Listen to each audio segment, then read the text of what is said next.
हरियाणा के मुख्यमंत्री मनोहर लाल ने गुरुग्राम में प्रदेश की पहली CSR समिति का उद्घाटन किया। यह समिति गुरुग्राम जिला प्रशासन तथा उद्योग एवं वाणिज्य विभाग हरियाणा द्वारा संयुक्त रूप से आयोजित किया गया। समिति में कॉर्पोरेट कंपनी तथा PSU के प्रतिनिधियों को विशेष रूप से आमंत्रित किया गया, जिन्होंने मुख्यमंत्री की उपस्थिति में हरियाणा प्रदेश में 150 करोड़ के विकास कार्यों में सहमति जताई। इस सिस्टम को और ज्यादा मजबूत किया जाए। सरकार ने जो काम करने वो तो करना ही है। सरकार अपने सिस्टम से बजट बनाती है, आवश्यकताएं होती हैं वो सब पूर्ति करती हैं, लेकिन अपेक्षा क्या है कि सरकार के किए हुए काम से ये पूरा नहीं हो रहा और इतने ज्यादा काम है। मान लो हमने कई प्रोजेक्ट ऐसे सोचे जिसमें CSR के माध्यम से हम ये काम खड़े कर सकते हैं। अभी जो हमारी वेबसाइट है जिसका लॉन्च किया है, उसका नाम है haryana.csr.org। उसमें सारा उल्लेख किया गया है कि किस किस डिपार्टमेंट का क्या क्या प्रोजेक्ट जो है उसमें हमने उल्लेख किया है। उसके अंदर कुल मिलाकर 7 डिपार्टमेंट्स के और कोई 30 के लगभग ऐसे प्रोजेक्ट्स हैं जो उसके अंदर बताए गए हैं। 7 डिपार्टमेंट हैं, 24 कैटेगरीज हैं, कैटेगरीज 24 के लगभग हैं। प्रोजेक्ट्स तो 341 है, 341 प्रोजेक्ट्स हैं। उसमें हर एक का उल्लेख किया हुआ है। आप किस प्रोजेक्ट में लगाना चाहते हैं ये आपके ऊपर छोड़ा गया है। इतना ही इसका लाभ ये है कि अभी तक सब कंपनियां, सैकड़ों कंपनियां, 600 कुछ कंपनियां यहाँ CSR का यानी कंपनियां चलती हैं, 300 कुछ कंपनियां शायद CSR का पैसा लगाते भी हैं, लेकिन अभी कोई उसका स्ट्रक्चरल सिस्टम नहीं है। अपने मन से जिसके मन में आया जो वो करता है। एक स्ट्रक्चरल सिस्टम बन जाए कि अपेक्षा क्या है, हमें किस चीज की प्रायोरिटी देनी है, तो उस प्रायोरिटी के हिसाब से प्रोजेक्ट दिए गए हैं। मोटे तौर पर कुछ काम हमने ऐसे सोचे हैं जो एक साथ पूरे हरियाणा में हम करना चाहते हैं। शायद इतना बड़ा बजट सरकार एक साथ ना निकाल पाए, निकालने को निकाल सकते हैं लेकिन कहीं और से काटना पड़ेगा। आज हमारा 1,15,000 करोड़ रुपए का बजट है, लेकिन कुछ काम ऐसे हैं जो एकदम उन कामों के ऊपर 10-10, 15-15,000, 20-20,000 करोड़ रुपए एक साथ चाहिए और सब मिलकर के उन प्रोजेक्ट्स को पूरा करें तो वो बहुत आसानी से पूरे हो सकते हैं। तो कुल मिलाकर एजुकेशन, स्किलिंग, पीने का पानी, किसानों की आय डबल करना, सौंदर्यकरण, ये जो सारे विषय हैं इनको हम जो प्रसारित करने वाले हैं अपनी वेबसाइट पर। एक काम और हम कर रहे हैं कि एक प्रधानमंत्री जी ने योजना दी थी, आदर्श ग्राम योजना। उस आदर्श ग्राम योजना में सभी सांसदों को कहा कि एक गांव अडॉप्ट करो। उनको लगा कि शायद अडॉप्ट करने से पैसा सरकार देगी। अगर सरकार नहीं देना तो सरकार कर ही लेगी, फिर सांसदों को क्यों कहना। हमने फिर विधायकों को भी कहा, विधायकों ने भी फटाफट एक गांव अपना सेलेक्ट कर लिया, बाद में कहा कि इसका पैसा दो। तो उनका आदर्श ग्राम योजना को अडॉप्ट करने का हेतु ये था कि अपने संबंध संपर्क से वो कहीं से भी कॉर्पोरेट जगत में CSR से किसी से भी लेकर के उन गांवों को अपना थोड़ा कराएं, उसको अपलिफ्ट कराएं। पिछले दिनों में राज्यसभा के मेंबर हमारे बन गए थे सुरेश प्रभु जी, हरियाणा से ही बने थे। उन्होंने मुझे कहा कि एक गांव अडॉप्ट करना है तो कहाँ किया जाए। मैंने उनको एक गांव बता दिया, उन्होंने अडॉप्ट कर लिया। मैंने इसका खर्चा कहाँ से करेंगे, कि CSR की कंपनियों से कराएंगे। 50 करोड़ रुपया उसी एक गांव में लगवा दिया उन्होंने, कई काम करा दिए।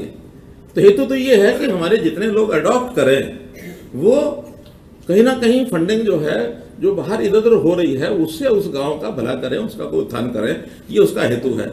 इसी में से योजना आगे बढ़ाई हमने कि हरियाणा से सैकड़ों बल्कि हजारों लोग ऐसे हैं जो हरियाणा में साधन संपन्न लोग या तो गांव छोड़ करके शहर में आ गए हरियाणा में ही, या देश भर में किसी शहर में चले गए, या NRI बन के विदेश में चले गए।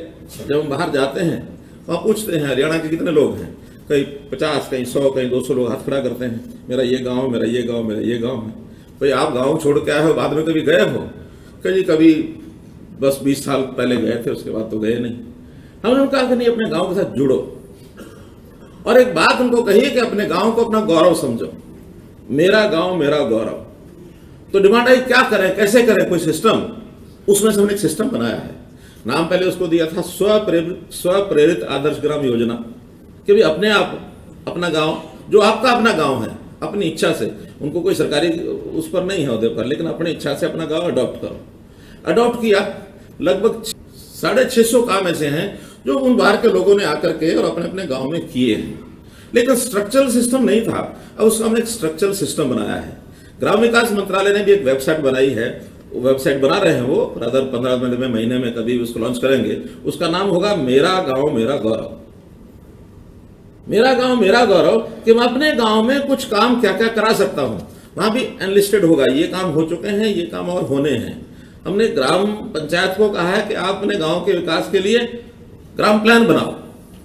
तो ग्राम प्लान बनाने का वेबसाइट पर डाल दो, और वेबसाइट पर डालेंगे तो फिर उसको खोल करके जो देखेंगे मेरे गांव में ये अपेक्षा 25 काम है, और उसका एस्टिमेट क्या है वो भी लिखा है। कहीं 2 लाख है, कहीं 3 लाख है, कहीं 1 लाख है, कहीं 50,000 है, कहीं 5 लाख है, 10 लाख है। कितना काम उसमें गांव में करने की यानी गुंजाइश है, क्या वह एक्सपेक्टेड है, वो उसके अंदर डाल देंगे, ताकि वो व्यक्ति जो भी कहीं भी बैठा दुनिया में अपने गांव के साथ जुड़ सके और उस गांव के साथ अपना गौरव ये भी वो बढ़ा सके।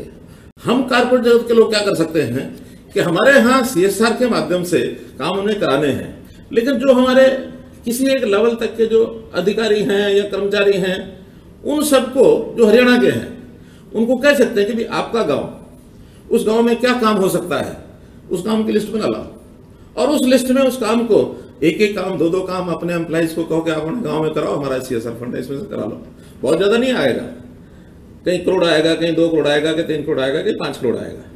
उदाहरण के लिए मेरा जो पर्सनल सिक्योरिटी स्टाफ है लगभग 450 लोगों का है। मैं अपने PSO को कहा, मैंने कहा इनके सबके एक बार मेरी मीटिंग्स करा। 50 के साथ मेरी 9 मीटिंग्स हुई। उन सब में मैंने बातचीत गपशप करते हुए कहा, अच्छा भी आप गांव के सब हरियाणा के रहने वाले, लगभग कोई 1% था जो कोई उत्तर प्रदेश का, कोई पंजाब का, इधर का था। 99% हरियाणा के थे। उनको सबको कहा कि आप अपने गांव का एक काम बता दो जो आपको लगता है कि मैं गांव में जाता हूं तो कहते हैं आप CM के बहुत नजदीक हो, हमारे गांव की गली तो बनवा दो, हमारे गांव का ये नलका तो लगवा दो। एक एक काम बताया, कोई 50,000 का, कोई 1 लाख का, कोई 5 लाख का, 10 लाख, बड़े बड़े भी दिए लोगों ने, लेकिन उन्होंने कहा बड़े नहीं, मैक्सिमम लिमिट है 10 लाख रुपए। 10 लाख रुपए तक का एक काम, मेरा ख्याल आधे से ज्यादा उन सिक्योरिटी स्टाफ के लोगों के काम उनके गांव के हो चुके हैं, आधे से ज्यादा। जिनके नहीं हुए, फिजिबल नहीं थे, उनको दोबारा कहा गया और दूसरा रह गया, ये फिजिबल नहीं है, फिजिबिलिटी विभाग से दिखानी पड़ेगी। तो इस प्रकार से कैसे हम अपने साथियों को उसके गांव के साथ जोड़ सकते हैं, या हरियाणा का कोई भी व्यक्ति हरियाणा से बाहर है, वो हरियाणा के अपने गांव के साथ कैसे जुड़ सकता है, ये एक विषय भी हमने मेरा गांव मेरा गौरव इस वेबसाइट के माध्यम से हम लोग जोड़ रहे हैं। तो कुल मिलाकर कहने को तो मित्रों मन में एक इस विषय को लेकर बहुत विचार है, क्योंकि त्याग और समर्पण ये जीवन का बहुत बड़ा सिद्धांत रहा है कि बिना त्याग के आप कुछ नहीं कर सकते। तो इसलिए त्यागी वृत्ति बना करके, और वो भी किसी हेतु के लिए, यदि हम विचार को फैलाएंगे, अपनी कंपनी का CSR उसको बढ़ाएं और उसमें भी जो आवश्यकता है उस हिसाब से लगाएं। हमने लगाना है इसलिए कहीं भी लगा दिया, क्योंकि कंपनी की एक ओब्लिगेशन है कि 2% लगाना है, कहीं भी लगा दो। और क्षमा करना, कहीं कहीं मुझे उदाहरण ऐसे भी मिले हैं कि वो काम सरकार में तो होता ही है, कहीं कंपनियों के CSR में भी होने लग गया कि काम एक है, 2 बार गिना गया, ये भी गिना गया, वो भी गिना गया, कागज पूरे करो, इसको पूरा करो, क्योंकि CSR पैसा लगाना है, कहीं और जाना नहीं है। मतलब CSR भी अपने आप में होता तो लोगों का ही समूह है, ये कंपनियां भी, तो लोगों के समूह में भी हर प्रकार के लोग होते हैं। तो उस डिस्क्रिप्शन का यूज इस ढंग से न करें, उसका ऑडिट भी कराएं कि जो काम वास्तव में होना चाहिए था वही हुआ कि नहीं हुआ, उस पर उतना पैसा लगा कि नहीं लगा, इसका एक सोशल ऑडिट या कंपनी का इंटरनल ऑडिट, CSR ऑडिट सरकार तो नहीं करा सकती। मुझे नहीं लगता सरकार के में कोई ये काम है, नहीं करा सकते। हाँ, लेकिन एक कोऑर्डिनेटेड एफर्ट हमारा हो सकता है कि उस एफर्ट में हम लिस्टें बना के आपको बता सकते हैं और एरिया सेक्टर बता सकते हैं कि ये सेक्टर है, इस सेक्टर में हमारे पास इतने प्रोजेक्ट्स हैं, इन प्रोजेक्ट्स के ऊपर आप लगाएंगे तो निश्चित रूप से। पिछले दिनों में कुछ बड़ी बड़ी कंपनियां, उनके जो CSR हेड हैं या दूसरे कुछ CEOs थे, उनसे मेरी बात हुई थी। उनसे व्यक्तिगत बात करके उन लोगों ने सबने कहा कि हरियाणा में लग तो रहा है, लेकिन जो कल्पना रखी गई थी उतना नहीं लग रहा था। तो किसी ने कहा कि इस वर्ष हम लास्ट तक कर देंगे, किसी ने कहा कि इस वर्ष की योजना हमारी बन गई है, अगले वर्ष ज्यादा कर देंगे। आज जो यहाँ लोग बैठे हैं, जिन लोगों से व्यक्तिगत बात हुई है, लगभग 150 करोड़ रुपए की कमिटमेंट यहाँ बैठे सब लोगों ने दी है।